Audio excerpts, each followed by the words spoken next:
Okay, so look at State of Decay 2 at 21/9, and specifically my thoughts on the game. There are millions of zombie games. They provide an easy platform for a survival world, but so many are god awful. Too much grinding, not enough real content. State of Decay 2 thankfully doesn't fall into this pitfall and is a great example of what a survival game can do to not be another H1Z1 or Day Bloody Z. Anyway, before I go on, if you want to know how the game runs at 21/9, then check out my video on that, linked in the description, or head over to my channel page of the WAF website and it'll be there. Okay, gameplay. What is it? What can you do? And is it fun? Well, the core story is simple. There is a big outbreak and zombies come and the world collapses and you're trying to survive in it. Think essentially Walking Dead. Very standard stuff. You and a group of survivors move into a building, which, by the way, you have a choice of 3 locations to begin with, and from there you expand. You build up your base with things like infirmaries and gardens and everything you can imagine for survival. You build outposts to bring in more resources and to sustain more survivors, and you can go out and find other bases to inhabit and live out of, but those of course have high requirements to be met before that stuff is all available. Basically, there is a huge amount on offer in terms of development of your base. It will require continual management and work to keep people happy and alive, but no fear, I never found it tedious or boring, just something you want to be thinking about a good bit. Now, touching on that point about the 3 starting locations, each location is great, so don't worry which one you begin with. However, I started with the foothills and loved it. It's the most unique map of the 3 from what I've seen, but regardless of where you begin, later down the line you'll be able to gain the ability to swap maps and bring your survivors and experience to a new map. You're essentially starting again, but you have all these people and you have your stockpile of points that you'll be able to quickly build up a huge base from far faster than if you were starting a whole new game. I must say, I'm impressed with the work that clearly went into all 3 maps, as they're each great worlds to explore. Usually you'd only ever get 1 map to play in. Now, a great part of the game is multiplayer support. This being a play anywhere title, you can join or have friends join your game and go around completing missions together, and any player can be on a PC or Xbox, it doesn't matter. I love cross-platform play. It means the community will be alive for so much longer with the extended player base. The players that join the host won't be progressing their personal game, but they will be gaining experience points which they can use when they return to their own world. Now, due to performance reasons, players are required to stay within a certain distance of the host. Get too far and you'll be teleported back to the host. However, the distance you have to get from the host player for this to happen is easily large enough that you'll never notice it. Just don't go off in completely different directions and you'll be fine. And that's not what you do anyway. The game needs you to stick together to survive, so you would rarely want to go off separately anyway. Now, in this world, there isn't so much a single story narrative to follow, but instead the world generates missions and things to do in line with how you're doing and what you're doing. It's basically a whole web of different projects you need to tackle with all your different characters. Now, this is where things get interesting, because every character is their own person. So you can take control of any character you like in your group at any point you like, and you'll assume all their abilities, skills, inventory, health, etc. Each person is unique. This means you may level up one character a lot, but when you switch out of them to let them sleep or heal up, or you need to use another character for a specific mission, you'll not want to have neglected their development, otherwise you'll be at a huge disadvantage. You most certainly want to take the time to swap between everyone evenly to keep them on a level playing field. And you level people up by doing actions, so you increase your stamina by running, or fighting ability by, well, fighting. And when you go to upgrade each tier for that ability, you will gain a load of various things to make you tougher, stronger, and just generally better. There are also lots of other people in the world that you'll meet and trade with and generally try to live beside, and those other groups have friendliness meters. So if you refuse to help them or take too long, then they'll start to dislike you and they can attack you and make the zombies look easy to kill because zombies don't shoot you. And killing both zombies and people can be done with melee combat, guns, or explosives, among other things, and the combat in this is really good.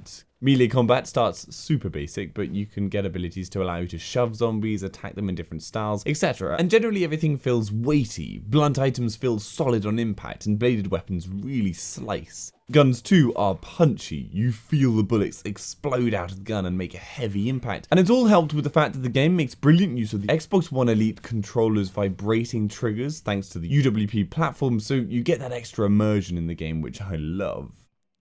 Weapons can be modded, adding things like silencers, and on this point, everything in this is about sound levels. Whatever you do creates sound, and you can see how much by the radiating circles around you on the minimap. Even hitting with a blunt weapon makes a load more sound than using a bladed weapon, and every weapon has its own sound levels. It's why you will usually promote the use of melee weapons over guns, because a gunshot, whilst doing a crazy amount more damage, will attract every zombie in the area, and you'll end up fighting more zombies overall.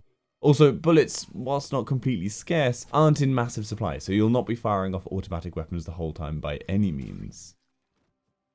Zombie-wise, there are a number of types you'll come across. You've got a standard zombie, faster runners, exploding ones, screaming ones, huge heavy ones, all standard stuff, but they all complement each other very well. I'm still looking for a true World War Z movie-style game though, with terrifying sprinting zombies like that movie, but who knows, maybe the announced game under that name will actually be able to do it properly.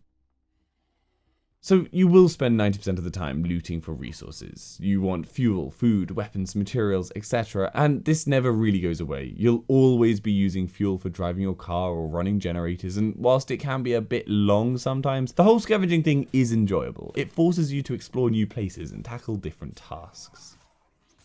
All in all, this is a great zombie survival attempting to rebuild civilization game. You aren't really playing this for any story element, but instead for the feeling of the world and that satisfaction of building a successful place for survivors to live in. Gameplay is deep and enjoyable, and you will be able to sink a crazy number of hours into this if you want. Yes, currently there are a good number of bugs, but I wouldn't go as far as to say don't play this yet because of them. They aren't game breaking really, just frustrating every so often, and I'm sure they'll be patched out soon enough.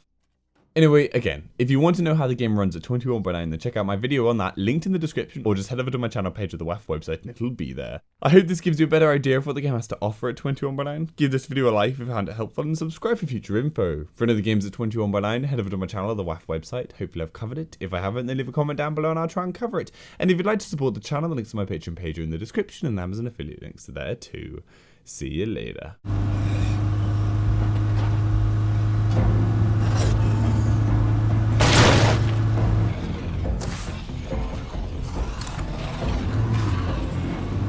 Plague heart move in must really fuck up property values. Could have been worse, right?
There's nothing here.